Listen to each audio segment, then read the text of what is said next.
Hi, Deanna. Oh, I can't hear you. Here, now you can. Now I can. How are For you? some reason, I did not have my audio on. Well, hello, Alex. Hello. How are things? Good, very good. It's your nighttime and my daytime, my Yeah. morning, matter of Yeah. fact.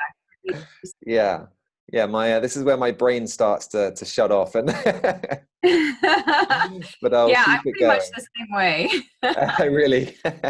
Yeah, I'm much better in the morning than I am at night, that's for Yeah. sure. Likewise.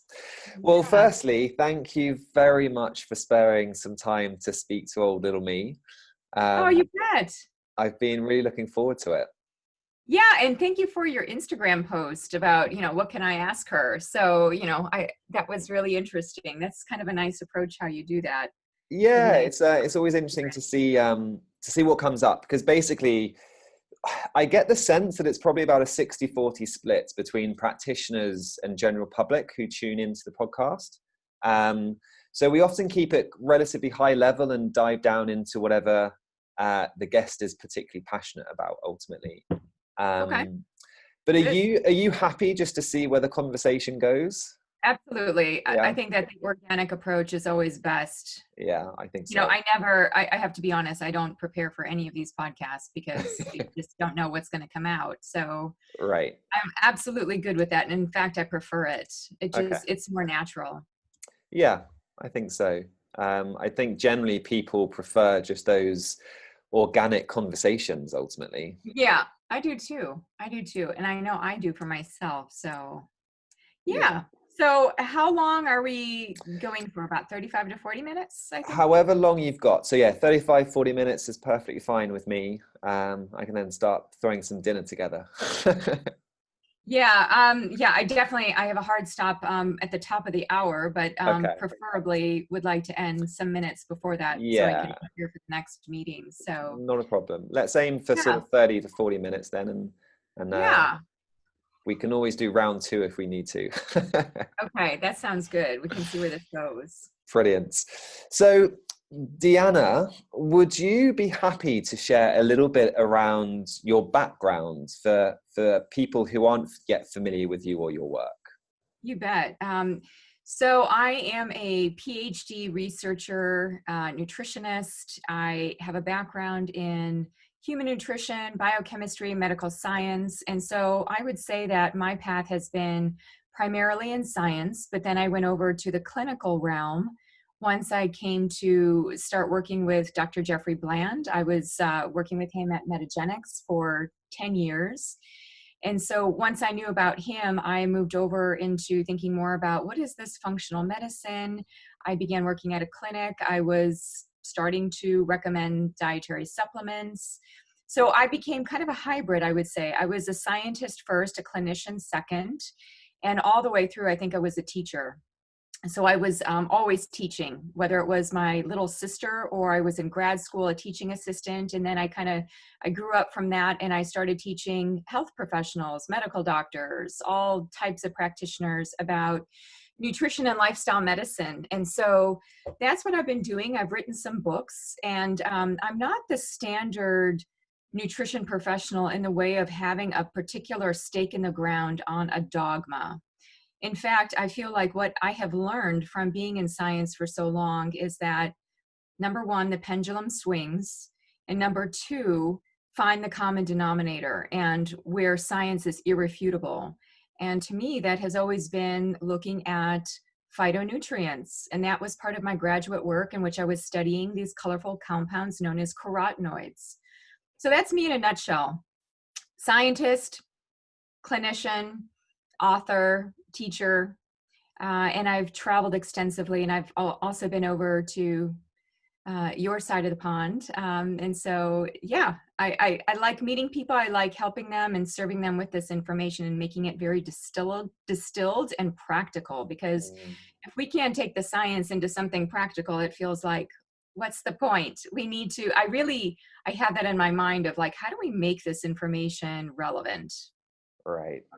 Yeah, and I feel that although you have managed to not sort of put your foot in the ground with certain elements of nutrition and things like this, I view you as having quite a unique voice, maybe for that reason, but also because of your views on phytonutrients. And I guess maybe the way you just deliver that information, because I was thinking earlier today, if we did some sort of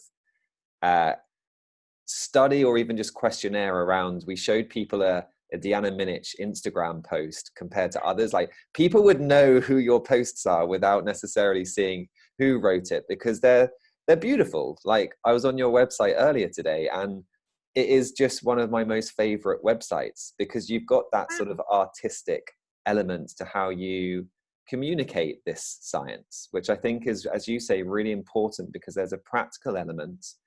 And one of the things that I would love to dive into today maybe is just the role of color, not necessarily even within our foods and the phytonutrients, but sort of the healing properties associated with it. Because I know from someone who hasn't had much color in my diet, well, not my diet, so my life, how healing and warming it can be when you start to consciously bring some of these things in. And also, I'm always curious around why we are drawn to certain colors and how that might align with certain things. So I'm not sure if you feel there's like an authentic way into that conversation, but I'd love to listen to you kind of explore it. Oh, good. I'm glad we're going to have this kind of podcast, because this is exactly what I love to talk about. And one of the things I left off of my background is that I think we all get into healing or medicine or nutrition or you name whatever health path because we've got some issue. And I had a number of different health issues, primarily gastrointestinal and reproductive. So I had endometriosis. I had lots of different gut issues. My gut was my first responder when I was stressed. And then my hormones became very distressed to follow. So from a very young age, I had a lot of pain. I had, and it was about being a woman, it was like every month having lots of pain and not being able to function at the capacity that I wanted to. So I used science as a divining rod to get at perhaps what could help me. And so science worked to some degree, but I felt like I had to go outside that circle. And I became more interested in truths that withstood time and that weren't necessarily codified in a double-blind placebo-controlled trial. So I started when I was 19, I took my first yoga class. I became a yoga teacher. I started studying world religions. I started studying philosophy. I have a minor in English literature. So my right brain became engaged because I was thinking, well, my left brain is on this driver mode, and I can't seem to be figuring out all the solutions that I need. So maybe I need to let go of that and start to explore. And I was really tickled by all these other areas. And so when you pick up this artistic feel, you're onto something, because I do feel like one of the things that really brought me down into the ditch of feeling depressed or anxious was having lots of stress and not really having an outlet for that stress. And then in my late 20s, out of nowhere, I was finishing up my PhD. I was very, it was a very intense time. And so I was just working and wanted to finish up my degree. And I remember I was feeling a little bit of a low in my mood. And I went up to the store and I don't know, this was not cerebral. I just bought a big roll of paper. I bought some paints and I went home and I started painting. And I hadn't taken any kind of painting class. And I felt the need to paint a lot of bright colors on this roll of paper. And then I felt the need after that to put that painting up on my wall. It was red and yellow and outlined with black. I can still remember, I still have pictures of it. And so I continued to paint every time I would get stressed. And so, a decade went by and I would paint and use that as a medium. And one day my husband says to me, and he knew of my chronic health complaints, and they continued on even into my 30s.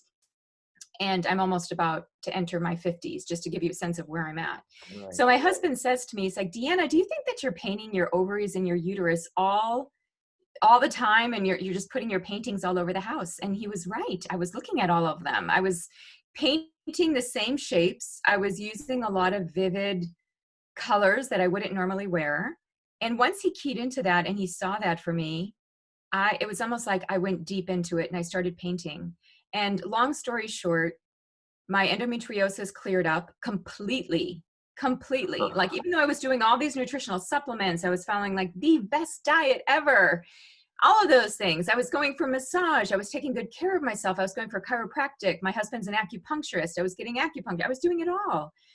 But I think that this was what opened the door of complete healing for me. And I have no way to prove it other than every year I was getting an ultrasound because I had so many problems. I had a blocked fallopian tube because of all of the adhesions and inflammation.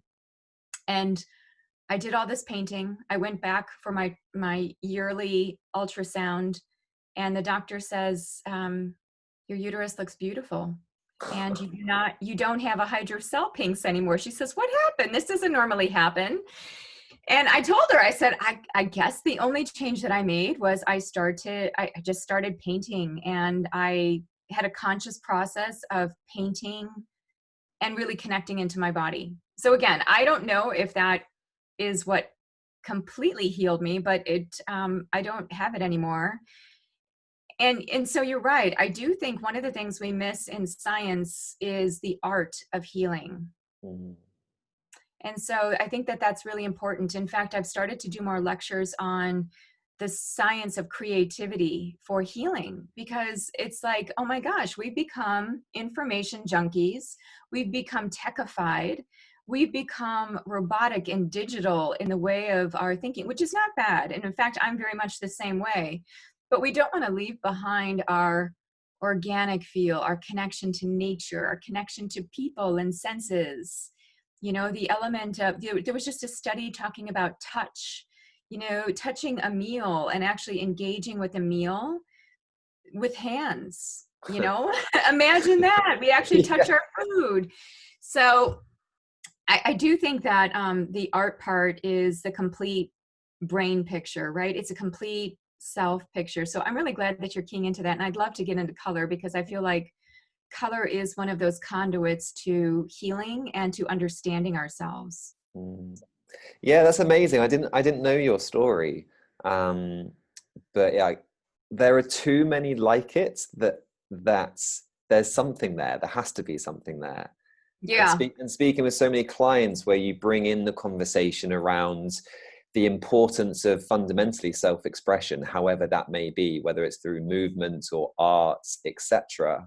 And people every time come back and start discussing the changes basically that are occurring at some level of their existence. And I think it's beautiful. I was reading a paper recently, and it was, what's the term I'm thinking of? Basically, it was in those who had a terminal diagnosis, but they were talking about how biologically there may not be, certainly through conventional terms, a way forward, a way to repair that. But what they could do was ensure that spiritually these people remained whole, and they discussed essentially art therapy as a way to achieve that. And I thought it was such a beautiful research paper, basically. So yeah, I'm fully on board with this. Yeah. And you know, that's what people don't realize, is that there's actually science on these modalities to help people, whether, like you said, terminally ill people, people with cancer, people with all kinds of diseases, people with PTSD, so more psychosocial stresses.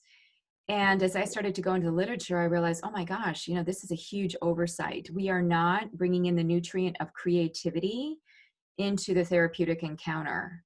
So I started to completely overhaul my programs, and that's why you might like my website, is because there's a deliberate, I mean, this is me now. Like, I let my whole self out. And before, being a scientist in a box, wearing suits, wearing black, navy, beige, brown. And now it's like, oh, you know, I need to really be who I am fully. And I feel like there was a part of me that wasn't expressed, that was coming through the paintings. And that's really what I embrace for everybody who whether they go through my programs or they read my books. It's really about embracing all of those colors. It's kind of like, you know, what color resonates with you right now? What does that mean for you? there are many paths. And I think that all colors, in functional nutrition, we always hear that phrase, food is medicine, from Hippocrates. And I have my own, which is color is medicine, color is healing. And if we could just follow the colors of where we're drawn and to understand the symbolism of those colors, it might actually take us into a deeper, as Carolyn Mace would say, into the realm of the soul, which is connected to body, right? It's like we have a physical and a non-physical presence. And even within functional medicine, we acknowledge the mental, emotional, spiritual aspects of the matrix. We acknowledge it, but I don't feel like we go deep enough into that area. I think because it's vast, it's like an abyss. It's like, wow, how do you get into that big space? Well, one of the ways you can do that is through creative expression and color. Yeah. No, I wholeheartedly agree with that. And I think, I wonder whether many of us don't go into it as a functional medicine practitioner, even though it's the center of the functional medicine matrix. Because it can be scary if we haven't gone there ourselves. Like, how do you go there with a client if you haven't explored that in some shape or form? I think it's probably the area where we need most sort of personal experience to be able to then have the confidence and provide confidence to our clients to start exploring that area, and have that sort of authentic message of this is important. And I think what you say around that sort of non-physical body that we have, and that presence and that energy, it is a way to express it without the need for words. Get the paintbrush and just go for it, essentially. It's true. Yeah. And I always say that everybody has the artist archetype. So it's very common that when kids are growing up, parents might steer their children away from the creative arts in some way. And so what I try to do is infuse that back in. So even as practitioners, if you go into healing or into functional medicine, you are in an art. It is the art of healing. And so how do you embrace that for yourself? And chances are you have a certain artist archetype in you that has been present your whole life. Maybe you haven't been nurturing it, but it's been present and active. So I talk about 7 artists. Well, I call them creatives. I don't call them artists. I call them the 7 creatives that live within us. There's the food creative. And we see these people all over Instagram, right? And what's taking off with how people love taking pictures of their food, or they have recipes or cookbooks, or they get into the colors of food. I mean, that's the food creative. Then you have the flowing creative. And that's, I would say, the one that has been dominant with me in the painting. So those are the people that their emotions feel like they need to create something. So, I mean, even if we look at Mark Zuckerberg and Facebook, anger, creating something, or sadness, creating a good song, or it's flow, it's emotion. So it's an emotional creative. We get sparked by the emotions within us. Then you have the thinking creative. And these are people who typically think that they're not creative. So I have a good friend, he's Dutch. And I remember we were having a conversation and he said something like, most people don't think I'm creative. He was in investments, and he studied econometrics, which is like completely foreign to me, but basically it's like the study of numbers and the flux and the flow of patterns and finances and societal spends. I mean, but he's like, I need to be on the pulse of thinking strategically, which is very creative. And that's always stuck out in my mind. And that conversation was like decades ago. And then thinking about like all the CEOs who have to be on the forefront of how to create like strategic aspects of their business. So thinking, even taking your car or a bus or whatever to work in the morning or going somewhere requires some degree of thinking, and thinking creatively, right? You can inject some creative force into that. The 4th one is the moving creative. So that's the dancer, the hiker, the person that likes to be in nature. They love to find themselves in a yoga class. They like to go and work out at a gym. That's all art too. That is the body as your canvas. Then you have the speaking creative, which you might be pretty active in because you have a podcast. These are people who enjoy the power of the word, the spoken word, the written word, listening. So they like to listen to podcasts as well as speak through them. Maybe they sing, or maybe they project through their voice in some way. So that's the speaking creative, a lot of those. Then there's a visual creative. These are the people who think in images. So they like photos, they like sketches, they like doodles. They're constantly visualizing. They're really good visualizers. And the way that they manifest is through visualization first and foremost. And that often precedes manifestation, but they're really good at it. Like they could, the people that have this as their active creative, I can tell because they'll say things like, oh, I can see this happening, ... Right? They actually use the word see, or I envision. And then you have, I call this last one, the connection creative. This one is a bit more spiritual, elusive. They are driven by the power of awe. So they are the ones where they can look at the nighttime sky and get this influx of, so I have kind of like this wisdom and this inspiration. So I have a good colleague friend of mine, a medical doctor in functional medicine, and he is that person. You know, we will be somewhere and he'll just look at something and stop and take a couple of seconds. And it's almost like he is portaled into some consciousness of that flower or that bee or that activity that set him into this high level creative thought process. And it was through something that was bigger. Like I could tell, like, you know, people might call it God or source or something divine. Like there's something about the mystery of life that these people are connected into. So I think we all have these creative, we have them all within us. Some of them are more active than others. Some of them are kind of running the show. Maybe the thinking creative is like, you know, it's all about, you know, sometimes they can get dysfunctional. They might get into, instead of being, they get into doing, which some of them might tend to do. And so the creative expression really requires that sense of flow. It's the parasympathetic state. It's the zone. It's, some people have referred to this as coherence.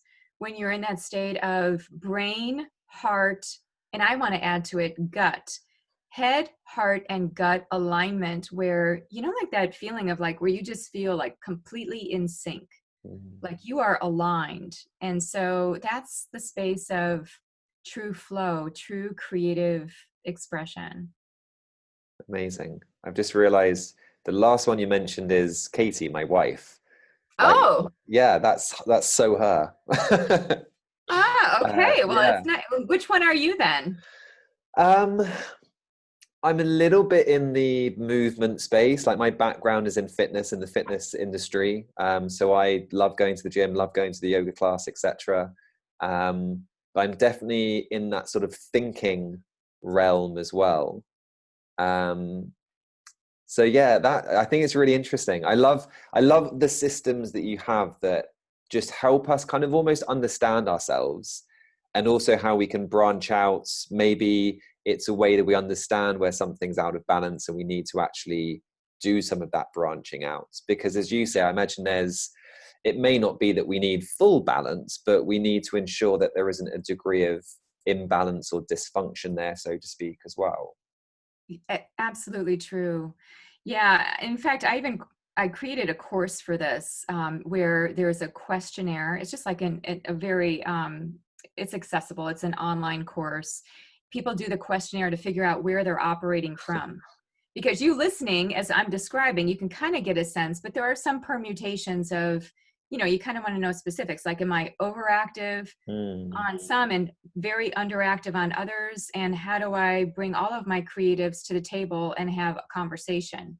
Because you can imagine that the food creative talking to the thinking creative can be very good synergy, because maybe the mind is getting in the way of food and paying attention to kind of like the love of food versus the analytical aspects of food. I mean, we see that in our field. Or maybe the speaking creative needs to come out a little bit more with the flowing creative and, you know, bring those emotions into the conduit of sound in some way. You know, I see that for my husband, who is acupuncturist by day and musician by night. His flow, you know, his emotion needs to come through playing music and singing. So yeah, I think it's important that these 7 systems, which I have, this is my operating system. It kind of looks like this, and you can give this to people. But I have a general questionnaire. This is not the creative one, the creative questionnaire, but I do have a separate 7 creatives quiz to figure out, where you are and what nourishes that creative and what depletes it. Oh, amazing. Because that kind of really reminded me, something you mentioned earlier resonated with me. I think this idea of getting into the flow and ensuring that we are expressing ourselves is energizing. It's sometimes that I don't think that we're not doing too much. It's that we're doing too much of the things that are draining and not enough of the things that are very nourishing, that actually mean we can go on so much more, because we're doing the things that, I don't know, get us vibrating at that frequency maybe. So I love what you just said, and that is so spot on. And that is what it has taken me decades to learn, and to not just learn in the head, but actually embody. So I'd like to give everybody, all of your listeners, an activity. And whenever I'm teaching, I try to bring this out. I call it the energy inventory, because most people don't actually do the work of trying to figure out what zaps them and what sparks them. But you have to do the work. You have to figure out what's actually depleting. So I have a very timed activity where you take a piece of paper, you divide it into two. On one side, you put a plus, on the other side, you put a minus. And then you focus on the plus side, or maybe you focus on the minus side first. It doesn't matter which one, but you pick a side, and then you time yourself for 3 minutes. You don't have to do this longer than 3 minutes. In fact, the subconscious mind percolating on up, it's better to do it shorter. So this is not a huge time investment. So you sit down with that piece of paper, and let's just say that you start on the minus side. What are all the things that take away energy? You have to feel it. And as I go through my day, what is zapping me? Are there foods that are zapping my energy? And I know it, and I'm going to write them down. Are there people who I talk to and they zap my energy? I'm going to write that down. Are there situations like work meetings, phone calls, being in traffic, caretaking can be one.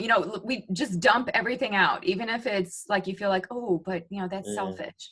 Just you have to be exhaustive. So then you stop, you kind of walk away, go get a cup of tea, or, just kind of mentally clear from that, and come back in about 15 minutes, because 15 minutes is about how long it takes to kind of reset everything. Then you come back and you do the opposite side, the plus side. Sometimes it's nice to leave on the plus, because then you're left Right. with, okay, what inspired me? So you set your timer again for 3 minutes, and you write down all the things that give you energy. It's oh yeah, I love when I do this. I love painting. I love hanging out with my cats. I love going for a walk in my woods. I'm giving you my personal list. So you write down those things, right? And then at the end, you look at that list, and number one, you assess which list is longer. Is it the minus or the plus? And this is really interesting, because I've done this with a lot of people. It seems like younger people, 20s and 30s, and even a little bit into the 40s, they seem to have a longer list of minuses than pluses. And it's interesting, because the people in their 50s and 60s and 70s, I've even had people in their 80s do this, they start to get more pluses than minuses. So it's the wisdom of being able to say no to things and yes to certain things that nourish us. So I think it's good to do this energy inventory on a monthly basis to find out, what are you actually doing that is zapping you? It's almost like an eating log of some type, right? You don't actually know what's going on unless you actually track it. And as Jeff Bland once said, if you don't measure it, you don't change it. So this is a simple metric that anybody can do within a matter of 10 minutes to give you a sense. And then you try to make adjustments, okay, I can't take away caretaking on the minus side. So how can I add to the plus side? Or what can I take away? What can I let go of? Can I change my job so that I'm not commuting for an hour and a half? And to start thinking about those things.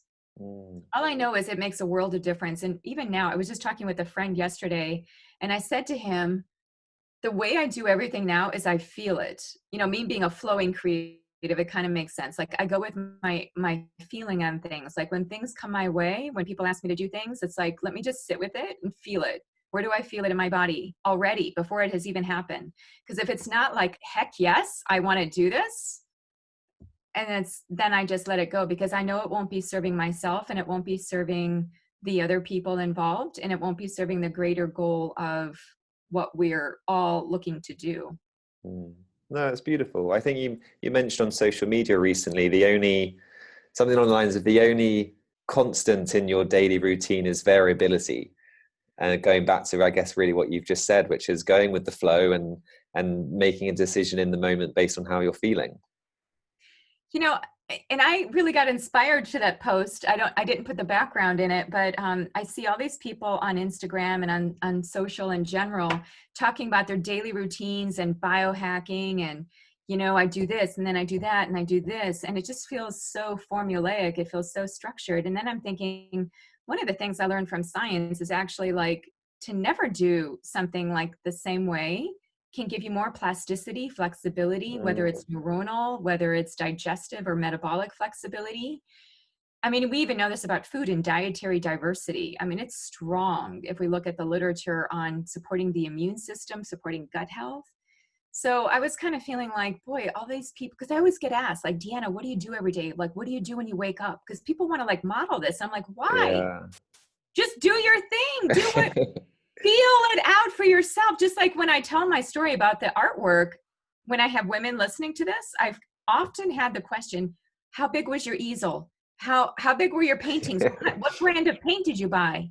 It's like, it's not, I know that we all need some structure and I acknowledge that, but I don't think health has to be in tight boxes. And in fact, I think we could put ourselves into boxes that further become pathological. We put ourselves into a tight dietary box, into a tight box of, okay, I better wake up at 4 a.m. so that I can get my workout in because I know that physical activity is so important, but yet I'm going to be missing out on my sleep, but still I got to get it in because it's part of, it's like you got to go with your rhythm, right? And I think it's most important to unleash that any kind of stress you have, not to be unmotivated and not to have the energy. You need the spark. Yeah. There's a difference between being depressed and unmotivated and not acting and that tight sense of discipline, which I've had enough of. I grew up Catholic. I grew up with a dad who was a police officer. My mom was a health nut. I've had enough restriction. I felt like I almost needed to find the opposite to really get to know myself. Yeah, I think that's a really important message. I think it was Paul Chek recently posted around rigid thoughts equals rigid physiology. And I wholeheartedly agree. I think the more rigidity we create in the rules, how we need to eat, live, move, etc., the more problems can come from it. And fundamentally, health is energy, and energy is fluid and should be moving.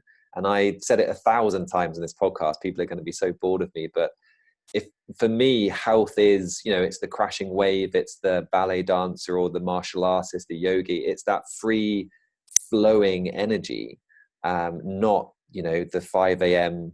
wake up every day because that's what successful people do.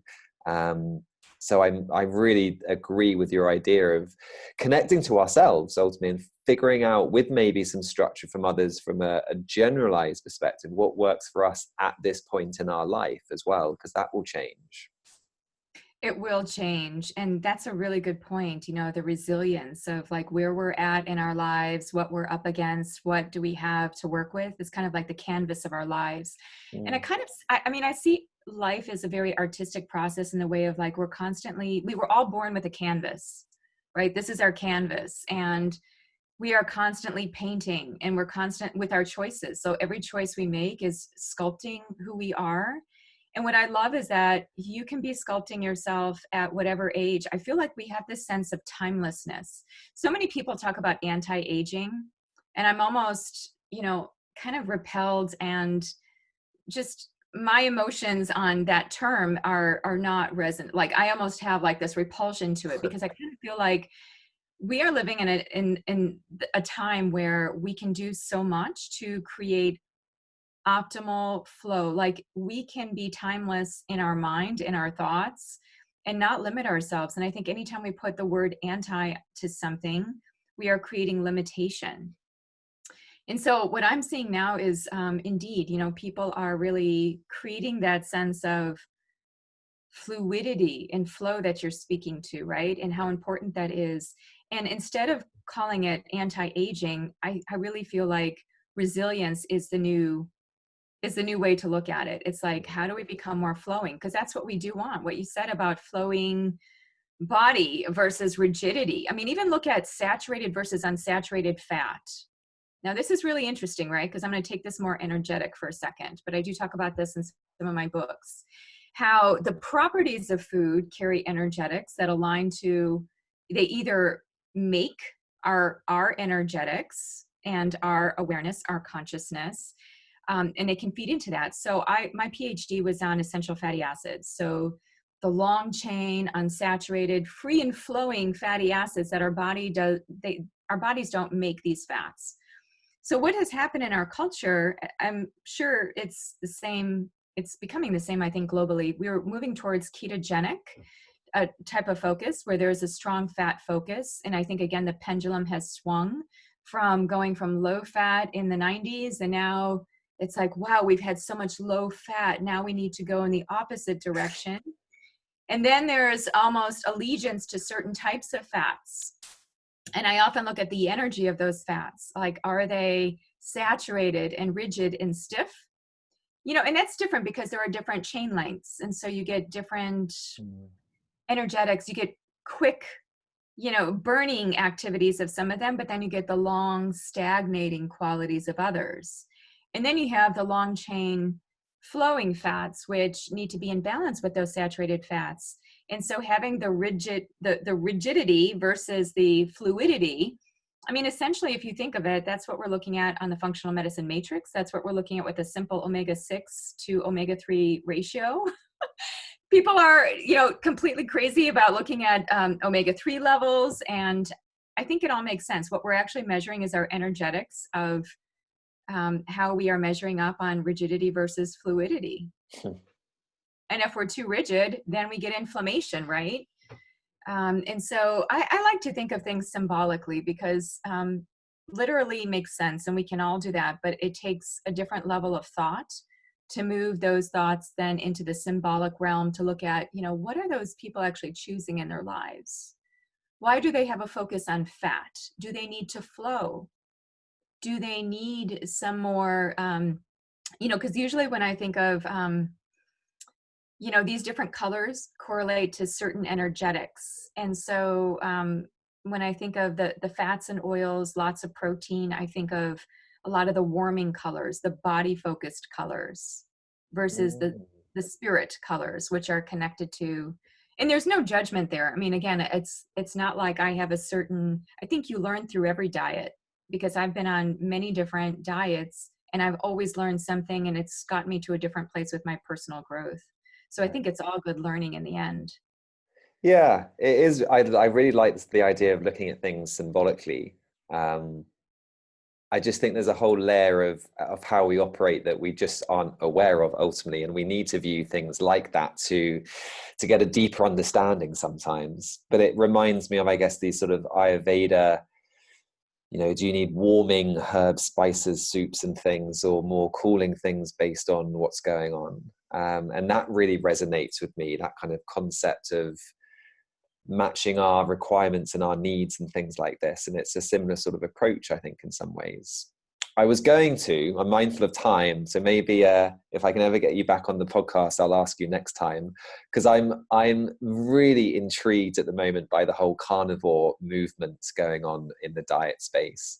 And I have an assumption of some of what your thoughts might be. I don't know if you've got time just to give a short answer to that sort of concept, because it's the new trendy diet. And I'm sure you have some thoughts that are based in the science as well.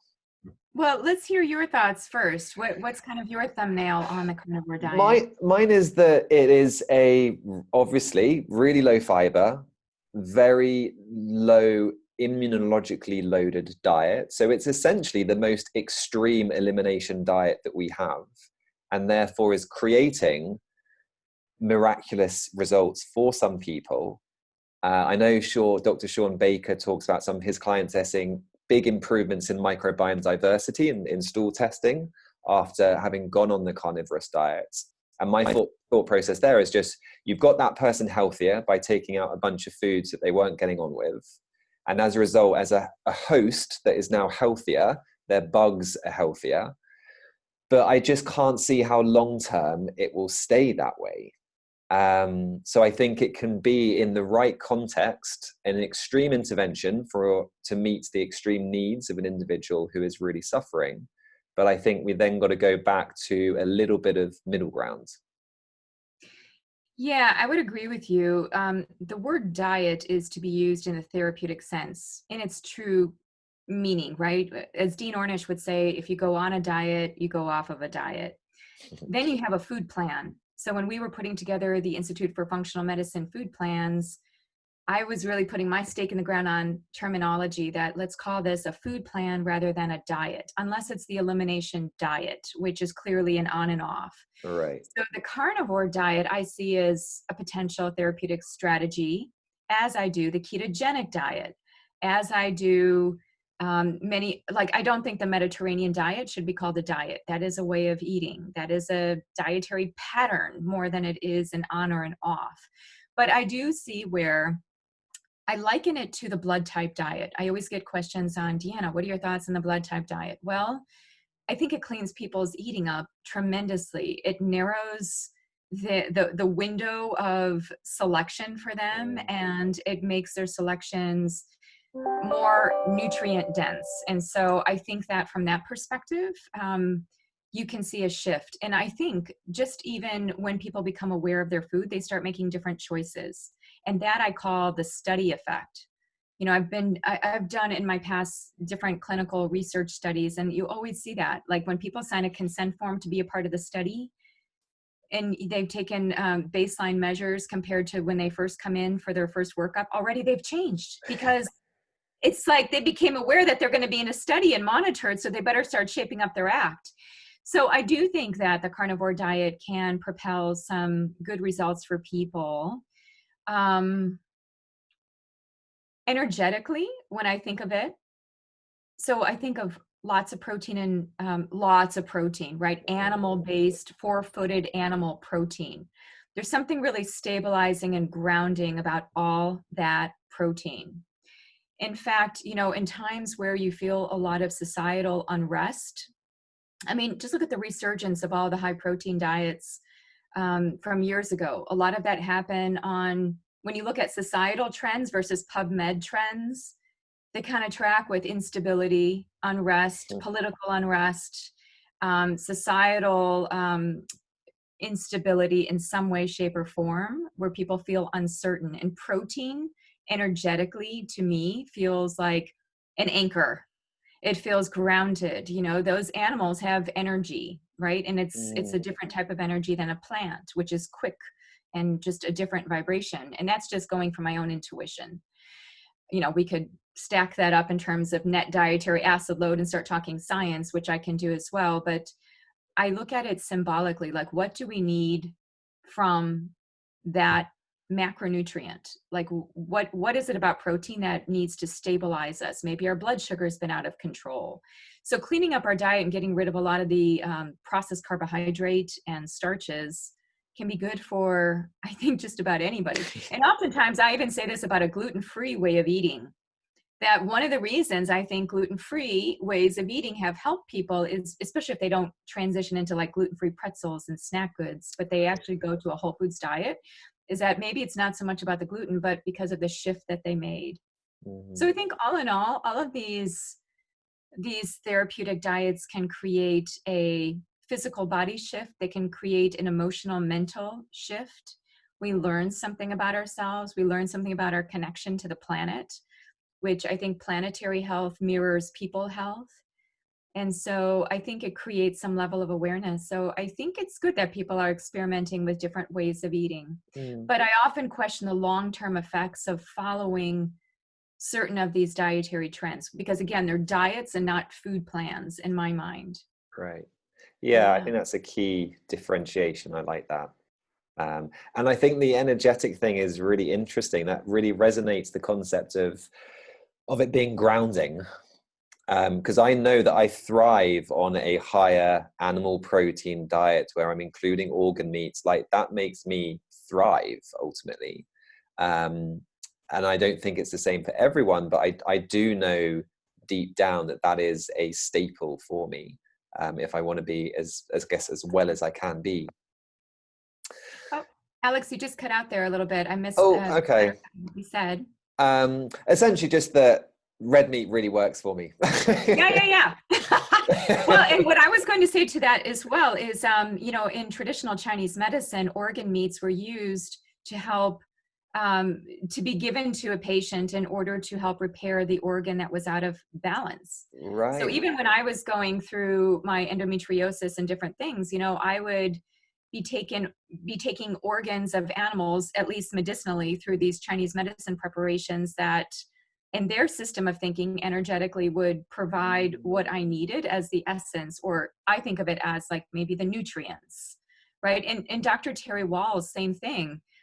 She's the medical doctor, functional medicine MD, who helped reverse many of her multiple sclerosis symptoms. And how did she do it? Organ meats plus high sulfur containing fruits and veggies. And she completely walks the talk. I presented at her conference last year. We had liver pate, we had plated meals for the whole conference, and she Wow. had pates of various types. And if you think of organ meats, they are extremely nutrient dense. They're really rich in protein, not just protein, but zinc and a lot of minerals that were missing for neurotransmitters and cofactors. So yeah, I look at meat as medicine. I'm many people think because I'm so into color that I disregard, and I'm vegan. I'm not vegan. I'm not wedded to any one diet. I'm connected to plants. And I think that plants are the common denominator, even if you're on a carnivore diet, because that animal ate plants to give that animal energy. And in some way, those compounds are connected to that animal. It's just maybe not in the same quantity or in the same form, but you've Yeah, I got love that that. coming through. No, that's lovely. I like that a lot. Excellent. Well, I'm even more mindful of time now, Deanna. So thank you so much for sparing the time. It's been a real honor to be able to speak to you and connect one to one. Oh, And likewise. I know everyone's super excited about listening to this episode, which will go out very shortly. Okay, great. Well, please keep me posted on when it does. And I Sure. hope that people, what I'd like to see is more of these crosstalk conversations. I really liked your questions and the fact that we can talk about the energetics, kind of the traditional medicine aspects of food as much as we can the science, because I do think that East and West, yin yang, masculine, feminine, we need to start bringing together what looks like disparate ways of thinking, but actually they have a lot of similarities. So Definitely. thank you for your creative questions. Oh, no, thank you. Brilliant. Thank you, Diana. And hopefully, maybe later in the year we can get round two going, but I'll let you get on with your day for now. Excellent. Enjoy your dinner. Thank you very much.